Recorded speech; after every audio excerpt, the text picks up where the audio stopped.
आगाज टाइम्स में आपके साथ शिल्पी जायसवाल। खबर आ रही है लखनऊ से, जहां लखनऊ में शहर के एक चर्चित एवं अपने न्याय की कार्यों व प्रभावी छवि से प्रकाश में आए अधिवक्ता पंडित अविनाश शर्मा ने लगाया लखनऊ के प्रसिद्ध बिल्डर पर मासिक आर्थिक शोषण करने का आरोप। मामला ऐसा है कि लखनऊ के प्रभावी एवं चर्चित अपनी बेबाकी बुलंद आवाज से पहचाने जाने वाले अधिवक्ता Shri Avinash Sharma ji Halwasia and sons private limited की एक परियोजना शिवलिर हलवासिया संबंध में एक मकान 2022 में बुक कराया था, जिसमें उनको पिछले साल ही रजिस्ट्री होनी थी। लेकिन उनका कहना है कि एक साल से किसी न किसी बहाने से कंपनी उनका रजिस्ट्रेशन करण उन्हें होने में अवरोध उत्पन्न कर रही थी। वहां उनसे पर लेट पेमेंट के नाम पर 4 लाख तक वसूली कर चुकी है और इससे कम करने के लिए उनसे दिल्ली ऑफिस में बैठे प्रमोद पवार के 20,000 रुपए भी वापस मांगने पर उन्हें धमकी भी दी गई है कि तुम्हारी रजिस्ट्री अब करवा कर दिखा दो तो तुम यहां तक कि अधिवक्ता द्वारा बैंक से अंतिम किश्त का डिमांड ड्राफ्ट और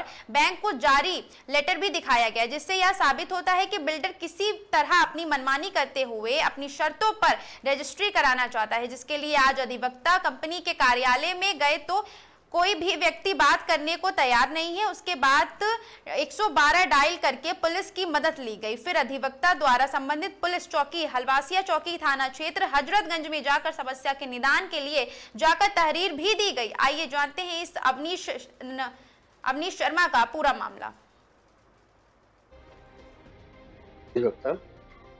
समस्या है हमारी समस्या ये 2022 मैंने हलवासिया सिविल संबंध का एक प्रोजेक्ट था न्यू जेल रोड पे रो हाउस बुक किया था 2022 में, और आज तक ये लोग रजिस्ट्री नहीं करा पा रहे हैं। हमारे नाम से कंपनी में Halwasia and sons private limited. तो आखिर क्या मतलब समस्या आ रही है? समस्या ये आ रही पहले दिन का प्रोजेक्ट कंप्लीट नहीं था। फर्जी तरीके से एलडीए से इन्होंने कंप्लीशन सर्टिफिकेट ले लिया। जब मैंने वो पूछा तो उसको बहाना बना के टाल दिए, कहने नहीं सब सही है हमारा। फिर हमने बैंक से फाइनेंस, मेरा बैंक पे फाइनेंस इसीलिए नहीं हो रहा था, इनकी साइट कंप्लीट नहीं थी उस समय।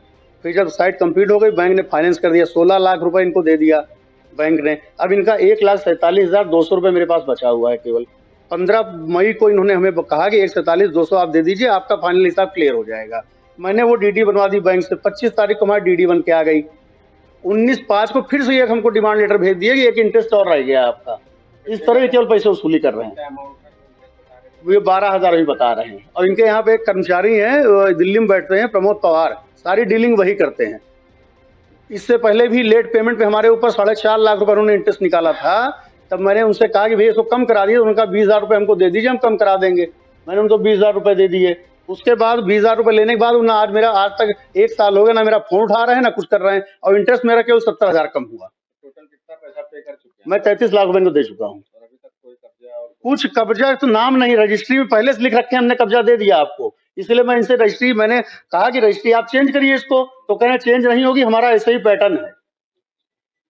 कब्जा नहीं दिया, रजिस्ट्री में लिख दिया, पहले कब्जा दे दिया। हम संतोषजनक स्थिति में हैं। मतलब किस तरीके से अपील करना चाहते हैं सरकार से, क्या कहेंगे? सरकार से नहीं, पहले तो इनका ये है कि इनका ऑडिट हो पूरा कायदे से, क्योंकि इन्होंने जितनी भी हमको पेमेंट की रसीद दी है, एक जीएसटी सब में चार्ज है, लेकिन जीएसटी इनवाइस नहीं है। वो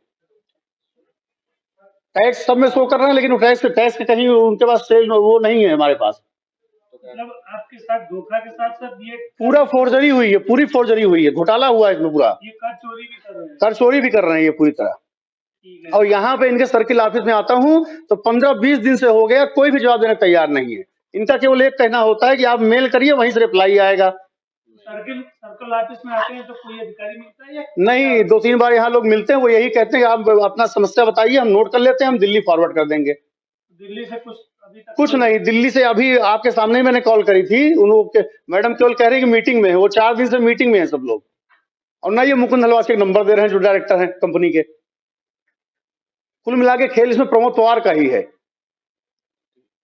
वो 15-20 दिन में यहाँ आते हैं, पैसा कमाते हैं, यहाँ चले जाते हैं बस। तो आगे की कार्रवाई आपके द्वारा क्या होगी? आगे अगर यहाँ हमारी सुनवाई नहीं होगी तो हम कोर्ट में केस करेंगे इनके ऊपर। आपके पास सारे तथ्य हैं? सारे तथ्य हैं हमारे पास। एटीएस रजिस्टर्ड एटीएस इन्होंने 2023 में किया था, हमसे एग्रीमेंट टू सेल किया था, वो रजिस्टर्ड है। सारा पैसा मैंने इनको दिया, एक एक पैसे का मेरे पास हिसाब है, इनके पास खुद हिसाब है। जो प्रॉपर्टी आप लेने वाले थे, आप मौके पे जाके देखिए। मौके पे जाके देखें, बहुत ही जर्जर स्थिति में है, वो मजबूत ही नहीं है। इनसे मैंने ये भी कहा था कि पहले आप उसको मजबूत कराइए तब रजिस्ट्री कराइए। हमारी कहनी आप रजिस्ट्री कर लीजिए, कब्जा आपको दे देंगे। और आप पता लग रहा है वहां जो रहते हैं लोग वो कह रहे हैं कि रजिस्ट्री के साथ ही एक पन्ना ये अटैच कर देते हैं और उसी में धोखे साथ से साइन करा लेंगे कि कब्जा हो गया आपका। ये आप ही के साथ हुआ है या फिर और सबके साथ हुआ है। कितने लोग हैं वहाँ? वहाँ कम से कम 20-25 फैमिली रह रही है। आज की खबर में बस इतना ही। ऐसी तमाम खबरों के लिए जुड़े रहिए आगाज टाइम्स के साथ। धन्यवाद।